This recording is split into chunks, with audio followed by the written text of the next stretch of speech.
असां पौलुस जो लिखियलु ॿिए तिमुथियुस जो ख़त इहो ॾिसी रहिया आहियूं। इहो ख़त पौलुस पंहिंजे विश्वास जे पुट तिमुथियुस खे लिखियो हुयो। अॼु असां हिन ख़त जो पहिरियों अध्याय ऐं 15 वचन पढ़ंदासीं। त अचो पढ़ूं ॿिए तिमुथियुस जो पहिरियों अध्याय ऐं 15 वचन। तूं ॼाणींदो आहीं त आसिया वारा सभु मूंखां फिरी विया आहिनि, जंहिंमें फुगलुस ऐं हिरमुगिनुस आहिनि। पौलुस हुननि जा असल में नाला ॿुधाए रहियो आहे जेके हुन सां अविश्वासु रहिया हुया। पुठियों पहिरें तिमुथियुस में पौलुस इहो ॿुधायो हुई त कुझु ॼणनि विश्वास त्यागे छॾियो हुयो। हिते हुननि जे बारे में उहो ॿुधाए रहियो आहे। उहे ई माण्हू आहिनि जेके पहिरियों रोम में रहियल हुया पर हाणे आसिया में आया हुया। मां तव्हांजो हिते इहो ॿुधाइण लाइ ध्यानु छिकणु चाहींदुसि त विश्वास त्यागण जूं घटनाऊं ही छरो कलीसिया जे आख़िरी ॾींहं कोन थियूं दर्शाइनि। इहे घटनाऊं कलीसिया जे पूरे इतिहास में घटियूं आहिनि। हिकिड़े इतिहास जे मास्तर चयो त कलीसिया जो इतिहास ही विश्वास त्यागण जो इतिहास आहे, यानी विधर्मनि जो इतिहास आहे। इहो केॾो खरो रहियो आहे। अॻिते वधंदे असां ॿिए तिमुथियुस जो पहिरियों अध्याय 16 खां 18 वचन पढ़ंदासीं। त अचो पढ़ूं। उनीसिफुरुस जे घराने ते प्रभु दया करे, छो त हुन घणा दफ़ा मुंहिंजे जीअ खे थधो कयो ऐं मुंहिंजी ज़ंजीर खां शर्मिंदा कोन थियो। पर जॾहिं उहो रोम में आयो त वॾे यत्न सां ॻोल्हे करे मूंसां गॾिजो। प्रभु करे त हुन ॾींहुं हुन ते प्रभुअ जी दया थिए ऐं जेकी जेकी सेवा हुन इफिसूस में कई आहे हुननि खे बि तूं भली भांति ॼाणींदो आहीं। हिते आहे परमेश्वर जो हिकिड़ो अद्भुत संत। मूंखे त उनेसिफुरुस हुजणु घणो ई वणे आ ऐं मूंखे हिरमुगिनुस थियणु बिल्कुलु न वणे आ। उनेसिफुरुस एफिसूस मां हुयो ऐं रोम में शायदि व्यवहार जे सिलसिले में वियो हुयो। उहो हिकु व्यस्त माण्हू हुयो, पर हुन वक़्तु कढी करे पौलुस खे ॻोल्हणु निकितो जॾहिं संदसि क़ैद खाने में हुयो। वाह, छा त मनोरम इहो आहे। शायदि पौलुस हुन खे प्रभुअ वटि आंदो हुयो ऐं जंहिं शख़्स तव्हांखे मसीह वटि आंदो आहे तव्हां हुन खे तुच्छ कोन लेखे था सघो। तिमुथियुस जो ॿियो किताब त मज़ेदार आहे। हिननि वचननि में 7 क़िस्म जूं धारणाऊं आहिनि जेके हिकिड़े विश्वासीअ जो कर्तव्य ऐं कमु दर्शाइनि थियूं। असां मथां हिननि जी ॼाण वधणु खपे जीअं त असां आख़िरी वक़्त जे नज़दीक अची रहिया आहियूं। हाणे असां ॿिए तिमुथियुस जो ॿियो अध्याय ऐं पहिरियों वचन पढ़ंदासीं। हिन लाइ हे मुंहिंजा पुट, तूं हुन अनुग्रह सां जेको मसीह यीशुअ में आहे बलवंत थी वञ। हिते पौलुस पंहिंजी पहिरीं ॻाल्हि थो करे। हिन लाइ हे मुंहिंजा पुट। तिमुथियुस त शारीरिक रूप सां पौलुस जो पुटु कोन हुयो, उहो त हुन जो आत्मिक पुटु हुयो। हिन तरीक़े सां त जॾहिं पौलुस सेवकाई करे पियो, हुन जे वसीले इहो जवान मसीह वटि मुरियो। परमेश्वर जी हिकु संतान परमेश्वर जे कुटुंब में पैदा थिए थी, मसीह में पंहिंजे विश्वास जे वसीले। छाकाणि त तव्हां नाशवन न पर अविनाशी ॿिज सां परमेश्वर जी जीअरे ऐं सदाई बीहण वारे वचन जे वसीले नओं जन्म पातो आहे। इहो असांखे पहिरें पतरस जे पहिरें अध्याय ऐं 23 वचन में ॿुधायल आहे। तिमुथियुस परमेश्वर जे कुटुंब में आहे ऐं हुन जी हिकु संतान आहे। हिन ई वजह सां पौलुस इहे अखर तिमुथियुस खे चया, तूं हुन अनुग्रह सां जेको मसीह यीशुअ में आहे बलवंत थी वञ। मुंहिंजा मित्र, अगरि तूं सोची रहियो आहीं त दंड रगड़े ॿाहिरि वञी तूं पंहिंजे बल ते मसीही ज़िंदगी जी सघंदे त तूं ज़रूरु निराश थींदे। अगरि तूं सम्झे थो त कुझु नंढा नियम पाले कुझु तरीक़ा अपनाए हिकिड़ो सयानो मसीही बणिजी वेंदे त तूं हुन सिर्फ़ नियम पालण जे धूर्त जाल में किरी पियो आहीं। पौलुस कानून कोन थो ॾे ऐं परमेश्वर जे वचन में कानून कोन्हनि। हुन जे संतान खे ॿुधाइण लाइ त उहो मसीही ज़िंदगी कीअं जीए। असांजो किरपा या अनुग्रह जे वसीले उद्धार थियो आहे ऐं हींअर असांखे ईश्वर जे अनुग्रह वसीले जीअणो आहे ऐं हुन अनुग्रह में बलवंत थियणो आहे। हिकिड़ी मिसाल मां तव्हांखे ॾियां थो। हिकिड़ो पीउ पंहिंजे कम जे वजह सां घणो घुमंदो हुयो ऐं सदाई पंहिंजे पुट लाइ कुझु कानून पालण लाइ ठाहे वेंदो हुयो जेके उहो ॿारु हुन जी गैर हाज़िरीअ में पाले। हुननि मां कुझु उहो ॿारु पालींदो हुयो। हुन खे लकड़ी कटणी पवंदी हुई ऐं उहो करण में हुन खे कुझु फ़र्क़ु कोन पवंदो हुयो। हुननि वटि अहिड़ी जाइ हुई जिते घणा ई वण हुया ऐं उहे सभी वणनि खे कटण में हुन छोकिरे खे ॾाढो मज़ो ईंदो हुयो। पर हुन छोकिरे खे हुननि सभी नियमनि मां कुझु नियम बिल्कुलु कोन भाईंदा हुया। हुननि मां हिकिड़ो इहो हुयो त पंहिंजे पीउ जी गैर हाज़िरीअ में बि उहो आर्तवार जे कलीसिया जे स्कूल में वञे। रुचीअ जी ॻाल्हि त इहा हुई त उहो पीउ पाण कॾहिं आर्तवार जे स्कूल में कोन वियो हुयो, पर हुन जो पुटु वञे इहो उहो चाहींदो हुयो। पर जॾहिं बि हुन छोकिरे जो पीउ सफ़र में हुयो त उहो छोकिरो आर्तवार ॾींहुं कलीसिया जे स्कूल में वेंदो ई कोन हुयो। हिकिड़े आर्तवार ते उहो छोकिरो मच्छियूं झलण वेठो हुयो ऐं अचानक हुन जो पीउ हुन जे पुठियां अची बीह रहियो। धप में छोकिरे जे हथों उहा पकड़ियल मच्छी छॾाइजी वई ऐं हुन पंहिंजे पीउ खां माफ़ी घुरंदे इहो स्वीकार कयईं त हुन नियम जो पालन कोन कयो हुयो ऐं इहो त हुन खां ग़लती थी वई हुई। पीउ पहिरियों गुस्सो थी वियो, पर पोइ पंहिंजी कृपा सां पंहिंजे पुट खे माफ़ करे छॾियईं। हुन पुट पंहिंजे पीउ जे सुठे स्वभाव जो ऐं हिन असूलियत जो त उहो हुन जो पंहिंजो पीउ आहे घणो ई फ़ाइदो खयईं। असांजो बि हिकिड़ो स्वर्गीय पिता आहे ऐं हुन जे कृपा लाइ बि असां आग्रह करे सघंदा आहियूं। जॾहिं हिते हेठि परिस्थितियूं ग़लति थी वेंदियूं आहिनि त मां हुन वटि वञी हुन सां आग्रह कंदो आहियां। जॾहिं मूंखां ग़लती थींदी आहे या मां हाराइजी वेंदो आहियां त पहिरियों वांगुरु मां हुन खां परे कोन भॼी वेंदो आहियां। मां इहो ॼाणियो आहे त जॾहिं मां हुन खां परे थी वेंदो आहियां त तॾहिं हुन जी मार वधीक दुखदायक हूंदी आहे।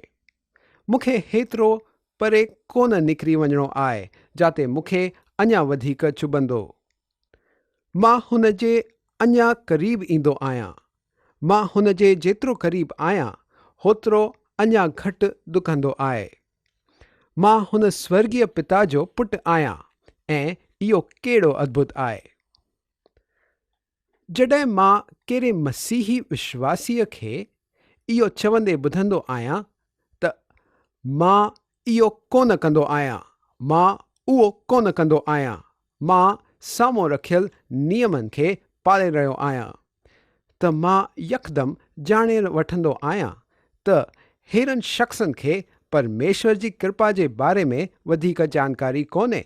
उहे पंहिंजो मसीही जीवन पंहिंजे ई ताक़त ते जी रहिया आहिनि। पौलुस चवे थो, तू हुन अनुग्रह सां जेको मसीह ईशूअ में आहे बलवंत थी वञ। हाणे हलो त ॿिए वचन में ॾिसूं त पौलुस छा थो चवे। ॿिए तिमुथियुस जो 2 अध्याय ऐं 2 वचन। ऐं जेकियूं ॻाल्हियूं तूं घणनि ई गवाहुनि जे साम्हूं मूंखां ॿुधियूं आहिनि हुननि खे विश्वासी माण्हुनि खे सौंपे छॾ जेके ॿियनि खे बि सेखारण जे योग्य हुजनि। पौलुस खे भविष्य जे बारे में घणी ई फ़िक्र हुई। ठीक ओड़े ई नमूने उहो सोचणु लॻो जहिड़े नमूने असां सोचींदा आहियूं जॾहिं असां पंहिंजी सेवकाई जे अंत ताईं पहुची वेंदा आहियूं। छा असां खां पोइ अहिड़ा माण्हू ईंदा जेके परमेश्वर जे वचन मां सेखारींदा ऐं हुन जो ई प्रचार कंदा? कॾहिं कॾहिं असां मां एलिया जहिड़ो डपु उभरी ईंदो आहे ऐं असां एलिया वांगुरु चिल्लाइण लॻंदा आहियूं, हे प्रभु, हिकिड़ो मां ई आहियां जेको बचियल आहियां। पर इहो सच कोन्हे। मां प्रभुअ खे सॼे देश में सुठा जवान प्रचारक उभारींदे ॾिठो आहे जेके परमेश्वर जे योजनाउनि लाइ बीठल हूंदा आहिनि। असां मां प्राउड माण्हुनि में हमेशह इहा खरी फ़िक्र हूंदी आहे त परमेश्वर जो वचन सेखारण लाइ अहिड़ा जवान माण्हू हुजनि जेके विश्वासु हुजनि। त पौलुस बि तिमुथियुस खे सावधान करे रहियो आहे त उहो जेको बि सेखारे रहियो हुयो उहो सभु अहिड़नि माण्हुनि खे सौंपे छॾे जेके विश्वासु हुजनि ऐं सेखारण जे योग्य हुजनि। ऐं परमेश्वर अहिड़ा माण्हू उभारींदो जिन्हनि खे सेखारण जो वरदान मिलियल आहे। अॼु बि परमेश्वर अहिड़े ई नमूने कमु कंदो आहे। परमेश्वर जा संतान हुजण जे नाते असांखे असांजे पिता जे कम जो ख़्यालु रखणु खपे। प्रभु ईश्वर पंहिंजी इंसानियत में नंढे हूंदे चयईं, मूंखे पंहिंजे पिता जे कम ते लॻियल हुजणु खपे। मां बि हाणे परमेश्वर जो पुटु बणिजी वियो आहियां। प्रभु ईश्वर वांगुरु न, पर मां मसीह में विश्वास द्वारा परमेश्वर जो पुटु बणिजी वियो आहियां।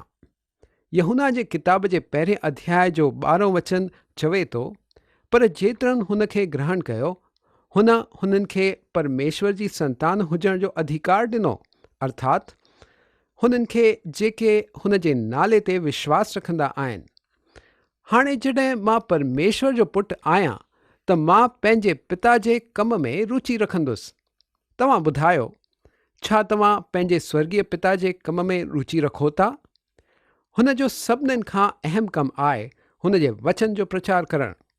पर असांखे इहा ॻाल्हि सम्झी ॼाणणु खपे त परमेश्वर जो कमु करण लाइ असांखे परमेश्वर जे कृपा जी ज़रूरत आहे ऐं असांजे जीवन जे हर पहलूअ में बि हुन जी संतान हूंदे असांखे हुन जे कृपा जी ज़रूरत आहे। शायदि तव्हां पाण सां निराश थी विया हूंदव ऐं उहो बि इन्हीअ करे छो त तव्हां पाण ते ई विश्वास कयो हूंदो। तव्हांखे हीअं कोन करणु खपे हा। तव्हांखे परमेश्वर जे अनुग्रह द्वारा हलणो आहे। असां दृष्टिअ सां न, पर विश्वास सां हलंदा आहियूं। शायदि तव्हां हिमत हाराइजी वेठा हूंदव। अगरि हीअं आहे त हिन जो मतिलबु इहो आहे त तव्हां परमेश्वर जे वचन ते विश्वास नथा रखो, ऐं इहो बि त तव्हां परमेश्वर जे आसीसित करण जे तरीक़े ते बि विश्वास नथा कयो। या शायदि तव्हां चवंदा हूंदव, आशा आहे त मां भविष्य में अञा बहितर करे सघंदुसि। यानी तव्हां पंहिंजे झूने स्वभाव मां कुझु सुठो था आणणु चाहियो। ओ मुंहिंजा दोस्त, परमेश्वर जी कृपा में बलवंत थी वञ। हाणे अॻिते वधंदे असां 3 ऐं 4 वचन पढ़ंदासीं। त अचो पढ़ूं 2 तिमुथियुस जो 2 अध्याय 3 ऐं 4 वचन। मसीह ईश्वर जे सुठे योद्धा जे समान मूंसां गॾु दुख खण।